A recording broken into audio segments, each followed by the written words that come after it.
पहले तो कोतवाली में श्रीमान जी दारू बांटी जाती थी, हमारे छोटे बच्चे भी दारू लेकर के पीते थे।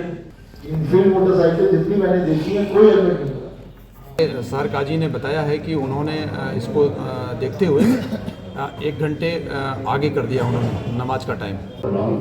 ये कटरा गंगा रामपुर जो मल्लामा में होलिका दहन स्थल है, वहाँ पे खुली नाली बहुत गंदा पानी बहता है। मैंने कई बार पानी उसी तरह से बह रहा है, हम लोग उसको नाग करके होली मैदान पे जाते हैं। ये मलावा है, बताइए।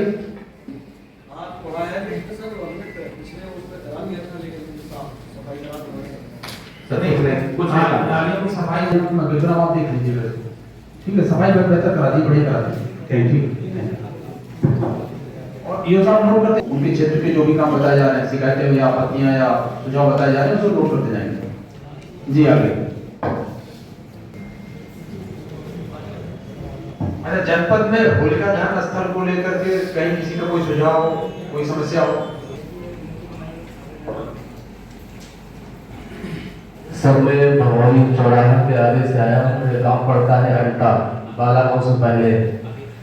तो सर बस तो मई के लिए सर अगर परमिशन मिल जाता, रमजान के महीने के लिए अजान वगैरह और अफ्तारी के लिए आप देंगे, उसमें विचार किया जाएगा। अगर परमिशन होगा जरूर। आजकल सबके पास मोबाइल फोन है, उनके क्लियर कट आदेश है लाउड स्पीकर को लेकर, उन आदेशों का अक्षरश अनुपालन होना है। उस बात को लेकर शासन बहुत गंभीर है। हम लोग लाउड स्पीकर किसी भी बिल्डिंग में आप खुद चेक कर सकते और उसके हिसाब से आप एडजस्ट कर सकते हैं। लाउड स्पीकर लगा लीजिए, बस शर्त यही है कि जो ऑनरेबल सुप्रीम कोर्ट की गाइडलाइन है डेसिबल को 65 डेसिबल, इससे ज्यादा आवाज नहीं, ये ऑनरेबल सुप्रीम कोर्ट की। तो आप समझना डिजिटल लाइट लाउड स्पीकर उसके पहले नहीं है, तो ये मत जोड़िए इसको कि लाउड स्पीकर आवश्यक है, बिल्कुल आवश्यक है। फिर उसके बाद साथ में फिर आप लोगों से कह रहा हूं कि जो साउंड डेसिबल की जो परमिसिबल लिमिट्स हैं ऑनरेबल सुप्रीम कोर्ट के अंदर जो आदेश है, तो उसके अंतर्गत आप बिल्कुल लगा लीजिए। संबंधित एसडीएम साहब को एक एप्लीकेशन दे दीजिए कि हम ये बता रहे हैं, लेकिन हम उन शर्तों का पालन करें। हम वो साइलेंट जोन का अलग है, उसमें डेसिबल लिमिट, इंडस्ट्रियल जोन का अलग है, रात्रि में अलग है। ये सबको पता है कि रात्रि 10 बजे के बाद तो लाउड स्पीकर बजना ही नहीं। रात्रि 10 से सुबह 6 के बीच में कहीं कोई लाउड स्पीकर नहीं बजना। ये तो मतलब और इससे पहले अभी हमारे भाई ने कहा, इससे पहले भी ऐसा त्यौहार पड़ चुका कि जुमे की नमाज और होली का दोनों हुए। सबसे ज्यादा समस्या यहाँ पे हमको भी एक तो मार्केट बंद होगा, आधी समस्या तो उसी से हो गई। ज्यादातर लोग अपनी बस्ती पे अपने मोहल्ले में नमाज पढ़ेंगे। सबसे ज्यादा रश यहाँ मस्जिद पे होता है, बुनियादियां चौराहे से। यहाँ पे हम जो भी साथी हमारे आए हुए वो सब त्योहार अपने घर पे बनाएंगे, चाहे ईद मनाए। हम लोगों को हमारी सेवा के लिए पुलिस और हमारा ऑफिस का स्टाफ अपने घर को, अपने बात बच्चों को छोड़ के हमारी सेवा में लगे हुए। हमें ऐसी कोई समस्या नहीं पैदा करना चाहिए कि उनको परेशानी हो। हम उनको जितना सहयोग दे सके। ये बहुत बड़ी बात है कि आप अपने बच्चों के साथ होली मना रहे हैं, ईद मना रहे हैं, और हमारे पुलिस का स्टाफ और हमारे स्टाफ जो अपनी सर्विस सिलसिले में आपकी सेवा में लगे हुए हैं, ऐसी कोई समस्या न पैदा करें। उनका सहयोग जितना कर सके धन्यवाद। एक कह दिया है, हिंदुस्तान की पहचान अनेकता में एकता। ये स्वाभाविक है, जब अनेकता अपनी चरम पर होती है तो एकता की ही पैदाइश होती है। हमको हर हाल में अपने शहर में, अपने मोहल्ले में, अपनी गलियों में इस एकता को कायम रखना। माननीय कप्तान साहब महोदय के बारे में बहुत कुछ सुना है, आदरणीय डीएम साहब से भी कार्यप्रणाली से आम जनमानस बहुत खुश है और ये शायद पहली ईद होगी या पहली होली होगी, क्योंकि ये होली रमजान में पड़ रही है, जुमे का दिन पड़ रहा है, मार्केट पूरी बंद रहेगी, सभी लोग अपने घर पर रमजान का एहतमाम करेंगे और मुझे पूरी उम्मीद है कि जैसा कि अब तक परंपरागत तरीके से पिछले 50 सालों से होता आया है कि हम सब मिल करके हरदोई की गंगा जमुनी तहजीब को इंशाअल्लाह बरकरार रखेंगे। उसमें सबसे बड़ा मेरा जुलूस है 3 जुलूस से चलता है, 2 जुलूस और चलते हैं, फिर कुतवाली एक बोला जाता है बोला, जिसपे हमारा जुलूस छोड़ करके 2 जुलूस बैठ करके फिर वहां भजन कीर्तन होते हैं जो होता है परंपरा के हिसाब से। और हमारा जुलूस में मैं निवेदन करूंगा आपसे कि पहले तो कोतवाली में श्रीमान जी दारू बांटी जाती थी हमारे, छोटे बच्चे मल्ला कोतवाली छोटे बच्चे भी दारू लेकर के पीते थे। शाम को मेरे दरवाजे भीड़ लगती थी कि भैया हमारा भैया नहीं आया है, लेकिन मैंने निवेदन किया, लोकनाथ साहब सुने थे निवेदन किया, सर वो दारू बंद हो गई, सुल्फाहार की व्यवस्था शुरू हो गई।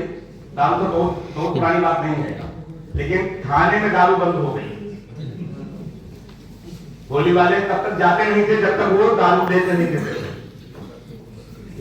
उसके बाद में मैं धन्यवाद देता हूँ उस समय के जो अधिकारी लोग थे, लेकिन माहौल बहुत अच्छा बनता रहता है। हम लोग बराबर दोनों समुदाय, हमारा जो जुलूस चलता है वो मुस्लिम समुदाय से भी निकलता है, डीजे डांस के साथ में झांकियां चलती हैं और परंपरागत के हिसाब से हम लोगों का बड़ा सहयोग रहता है। पिछली बार भी इसी तरह से मिला था, आपकी बार भी हम लोग बिल्कुल आश्वस्त हैं, हमारी मदद वो करते, हम उनकी मदद करते हैं।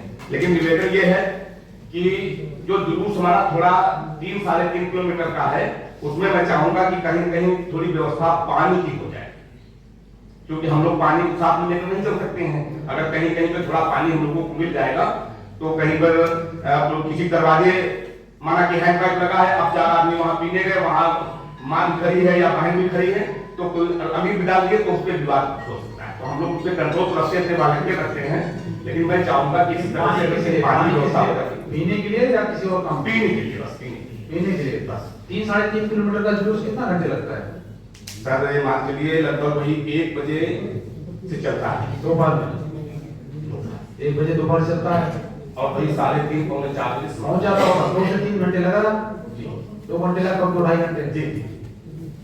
तो 2-2.5 घंटे में इतनी ज्यादा भी तो घर में है नहीं।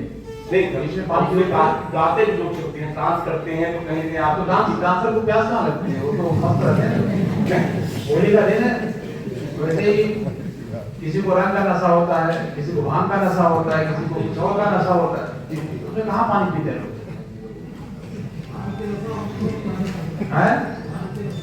नहीं सर, नशेड़ी उसमें नहीं होती। हाँ, नशेड़ी तो बिल्कुल नहीं होती। ठीक है। जो देखिए बीच में पानी की जरूरत नहीं पड़नी चाहिए।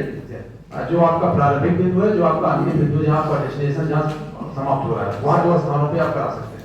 काफी मिशन ठीक है, जरूरत है। ठीक है, तो उस पानी में से किसी को ऊपर रंग मिला के फेंकना शुरू किया तो ना उससे नहीं सर, बिल्कुल नहीं होता, केवल में होगा। झगड़े मोहल्ले के लोग आपस में लड़ रहे थे, मैक्सिमम झगड़े मोहल्ले के अंदर ही होते हैं और डीजे बजाने को लेकर। तो डीजे वालों को निर्देशित कर दिया गया, उनको बता भी दिया गया है कि कोई आपत्तिजनक गाना ना बजाए, कोई ऐसा गाना ना बजाए जिससे सांप्रदायिक सौहार्द बिगड़े। तो सभी डीजे वालों के संबंध में नोटिस दिया गया, सभी से मीटिंग कराई गई और ये भी बोला गया है कि झगड़ा अगर हुआ तो सबसे पहले डीजे वाला जेल जाएगा, बाद में वहाँ पर दूसरे लोग जेल जाएंगे जो इन्वॉल्व होंगे, जिससे कि वो थोड़ा सतर्क रहे।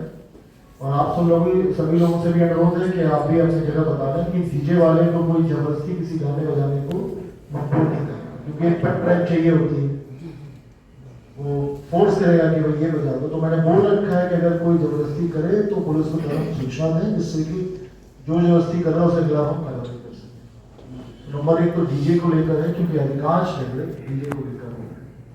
दूसरा है भाई, ऐसा मैंने पढ़ा है, ऐसा जाना है कि होली की उत्पत्ति इसी जनपद में हुई, तो ये जिम्मेदारी हम लोगों पर सबसे ज्यादा है कि होली में कोई विवाद ना हो। सबसे ज्यादा जिम्मेदारी होली अच्छी मनाने की हरदोई जनपद वासी है। तो हम सब लोग जिम्मेदार लोग हैं जो इस मीटिंग में हैं यहाँ पे, तो सभी लोग इस बात को इंश्योर करें कि होली पे कोई विवाद ना हो। पानी भर के जो मोटरसाइकिल निकल रही है उसको टारगेट करें। और हमारा तो हरदोई सबसे ज्यादा एक्सीडेंट पिछले साल हुए 1000 के ऊपर, सबसे ज्यादा दुखद मौतें हुई 600 के ऊपर।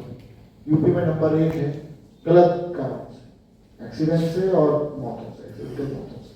तो ये सब नहीं होना चाहिए कि कोई को मारा फेंक के मार रहा, पता चला वो छोटे बच्चे हैं और जिनसे एक्सीडेंट हो रहा है, मोटरसाइकिल वाला नीचे गिर रहा है और उसके पीछे कोई बड़ी गाड़ी आके उसको कुचल दे रही है। तो किसी की भी होली खोटी ना हो, तो छोटे बच्चों को भी आप थोड़ा समझाइए, बताइए रहे, लेकिन आप लोग क्योंकि यहाँ उपस्थित हैं, तो मेरा कर्तव्य आप लोग को भी बताना है। इसको आप लोग जरूर देखिएगा कि उनको आना है। इसके साथ ही साथ एक चीज मैं और बताऊंगा कि पिछले कुछ दिनों से हम लोग बहुत ही सख्ती कर रहे हैं ट्रैफिक रूल्स को। कल ही हम लोगों ने लगभग 250 गाड़ी सीज की है और 35 लाख का समन शुल्क वसूला है। 2500 के ऊपर करीब चालान हुए, तो बहुत भारी संख्या है। और ये अभियान चलता रहेगा जब तक मुझे सड़क पे प्रत्येक व्यक्ति जो मोटरसाइकिल चला रहा है वो हेलमेट पहने दिखाई दे।